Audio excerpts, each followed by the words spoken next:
Hi guys, எல்லாருக்கும் வணக்கம். நான் தான் உங்கள் டிஎம்இசி கைட்கள். இன்றைக்கி நம்ம சேனலில் என்ன பார்க்க போகிறோம் அப்படின்னா, திருக்குறளில் 6th குறள் தான் வந்து பார்க்க போகிறோம். இது வந்து அதிகாரம் வந்து கேட்டிருந்தாங்க, அதனால் சொல்கிறேன். அதிகாரம் வந்து அறத்துப்பாலில் 14வது அதிகாரம். திருக்குறள் வந்து ஒழுக்கமுடைமையில் 6வது திருக்குறள். ஓகேங்களா? ஓகே. ஒழுக்கத்தின் ஒல்கார் உறவோர் இழுக்கத்திண்ட ஏதம் படுபாக்கு அறிந்து. குறள் என்ன? ஒழுக்கத்தின் ஒல்கார் உறவோர் இழுக்கத்திண்ட ஏதம் படுபாக்கு அறிந்து. இப்போ சொற்பொருள் பாருங்கள். இழுக்கத்தின் அப்படின்னா இழிவான செயலால் அப்படின்னு சொல்கிறாங்க. இழுக்கத்தின் அப்படின்னா என்ன? இழிவான செயலால் அப்படிங்கிறாங்க. ஏதம் அப்படின்னா குற்றம் அப்படிங்கிறாங்க. ஏதம்னா என்ன? குற்றம். படுபாக்கு அப்படின்னா உண்டாவதே. படுபாக்கு அப்படின்னா உண்டாவதே அப்படிங்கிறாங்க. அறிந்து அப்படின்னா அறிந்து கொள்ளும். அறிந்து அப்படின்னா அறிந்து கொள்ளும் அப்படிங்கிறாங்க.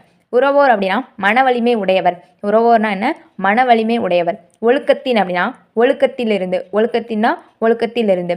ஒல்கார் அப்படின்னா தவற மாட்டார்கள்.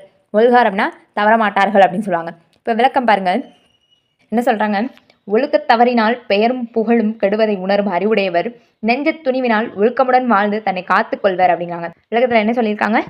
ஒழுக்கத் தவறினால் ஒழுக்கத்துலேருந்து தவறுனா பெயரும் புகழும் வந்து கெடுவதை வந்து உணர்றவங்க யாராம்? அறிவுடையவர் அப்படிங்கிறாங்க. அப்படி பெயர் புகழும் கெட்டுருவோம் ஒழுக்கத்துலேருந்து தவறிடா அப்படிங்கிறத உணர்ந்துட்டாங்கன்னா அவங்க வந்து அறிவுடையவர்.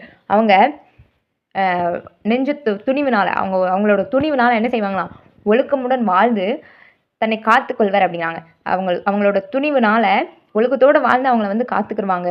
ஒழுக்கமாக இருந்து வாழ்ந்து ஒரு பெருமையோடு இருந்து வருவாங்க அப்படிங்கிற மாதிரி சொல்கிறாங்க.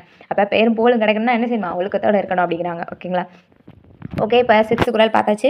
அடுத்த 7th 8th 9th அப்படின்னு 20 குறள்கள் இருக்கு இல்லையா? 20 அதிகாரம் 10 குறள்.